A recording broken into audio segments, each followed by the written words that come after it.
শহরের এক পাশে গাছতলা, আরেক পাশে পাঁচতলা। শহরের এক পাশে 5 স্টার 7 স্টার হোটেল, বৃত্ত, বৈভব, আনন্দ, উল্লাস, এন্টারটেইনমেন্টে মানুষ ফুর্তিতে মজে থাকবে। আর শহরের আরেক পাশে বস্তি, না খেয়ে মানুষ চিকিৎসার অভাবে থুকে থুকে মরবে। ইসলাম এটা চায় না। ইসলাম চায় সম্পদের তারল্য সবার হাতে পৌঁছে যায়। আল্লাহ বলেন, সম্পদ যেন শুধু তোমাদের ধনীদের হাতে কুক্ষিগত না হয়, এজন্য আমি এই যাকাতের ব্যবস্থাপনা করেছি। ফলে সবার কাছে এই যাকাতের অর্থ কিন্তু পৌঁছে যাবে। যাকাত হচ্ছে one of the 5 pillars of Islam. ইসলামের 5টা ভিত্তির একটা। 3 নাম্বার ভিত্তি, প্রথমে ঈমান, তারপরে সালাত, তারপরেই যাকাত। একটা তাঁবুর 5টা খুঁটি থাকে। এই তাঁবুর 5টা খুঁটিকে যদি ইসলামের 5টা পিলারের সাথে তুলনা করি, তাহলে মাঝখানের খুঁটিটার নাম যাকাত। মাঝখানের খুঁটি না থাকলে যেমনি তাঁবু উঁচু হয়ে দাঁড়াতে পারে না, তেমনি যাকাত ভিত্তিক অর্থ ব্যবস্থা না হলেও মুসলিম উম্মাহ মাথা উঁচু করে দাঁড়াতে পারে না। যেমন এখন আমাদের যাকাত ভিত্তিক অর্থ ব্যবস্থা নাই, ফলে গোটা বিশ্বে আমরা কিন্তু ওইরকম নেতৃত্ব স্থানীয় বা উন্নতির একেবারে শীর্ষ স্থানে ওই পর্যায়ে কিন্তু আমরা যেতে পারি নাই, কারণ যাকাতের যে ডাইনামিজম এটাকে আমরা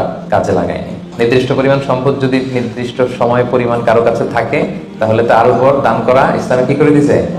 ফরজ। অন্য কোনো ধর্ম দানকে ফরজ করেনি, উৎসাহ দিয়েছে সব ধর্ম, কিন্তু ইসলাম এক্ষেত্রে ইউনিক। ধনীদের সম্পদে গরিবদের অধিকার আছে, এবং ইসলাম বলে আপনি দান করে যাকাত দিয়ে মোটেও যাকে দিলেন তার প্রতি করুণা করেননি। এটা তাদের প্রতি কিন্তু দয়া না।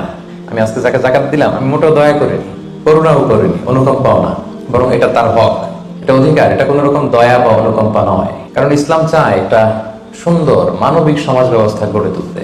এই যাকাত কিন্তু যাদের উপর ফরজ হয়েছে, এটা আপনাকে আদায় করতেই হবে, এখানে কোনো ছাড় নেই।